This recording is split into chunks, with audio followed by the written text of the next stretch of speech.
N'i bɛ fɛ Ala ka wari karaba k'a d'i ma suko ni dugujɛ cɛ ko ble dɔ la n terikɛ sini nin kɔrɔbɔ n kalina Ala la tile ti bi abada n'i ma wari dɔ sɔrɔ k'a bila i kun Konate kumakan don a y'a partager diɲɛ bɛɛ ni cɛ o cɛ y'a kɛ sɔgɔma wula tɛ se abada f'e ka wari dɔ sɔrɔ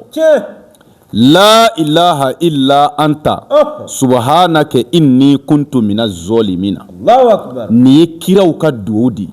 Nabilahi Musa a ye Ala deli ni nin ye. Nabilahi Yunusa kumana min na jɛgɛ y'a kunu a ye Ala deli ni nin ye. Nabilahi Sulemana a ye Ala deli ni nin ye. Ni cɛ o cɛ ye ni 313 kɛ sigiyɔrɔ kelen na sɔgɔmada fɛ wula tɛ se abada i bɛ wari dɔ minɛ k'a bila i kun diɲɛ bɛɛ ka kɔrɔbɔ n'i y'a kɛ a bɛ kɛ m'a ɲini Ala fɛ maa o maa bɛ video in ye k'a partager yarabi Ala ka diɲɛ nafolo suuru i kan hami gɛlɛn min b'i kan Ala k'a wuli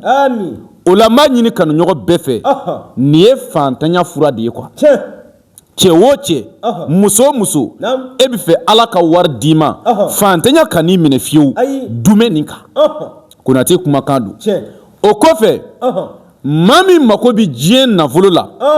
Konate ka Ala deli ye nafolo ko sira kan Ala ka nafolo d'i ma kun fayakunu na k'a sɔrɔ i ma baara jugu kɛ i ma setanɛ baara kɛ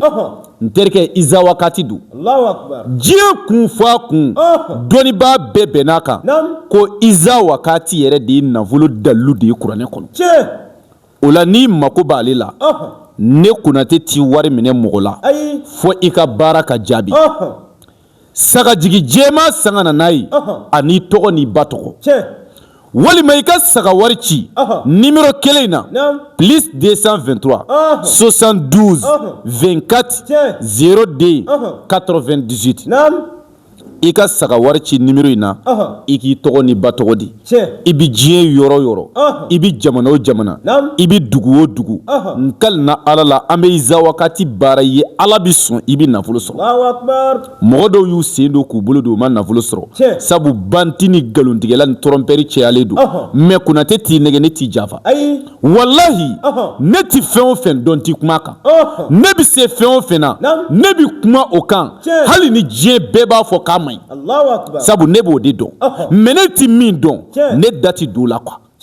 i ye kuma faamuya o la n bɛ dugawu kɛ bɛɛ ye ka dugawu ɲini bɛɛ fɛ hakɛto b'a ka sɔli ala rasulu Konate ka numéro direct n bɛ sɔrɔ ni numéro min ye o ye plus 223 72 24 02 98 n'i ye weleli kɛ sisan i ni Konate bɛ ɲɔgɔn sɔrɔ n bɛ dugawu kɛ bɛɛ ye ka dugawu ɲini bɛɛ fɛ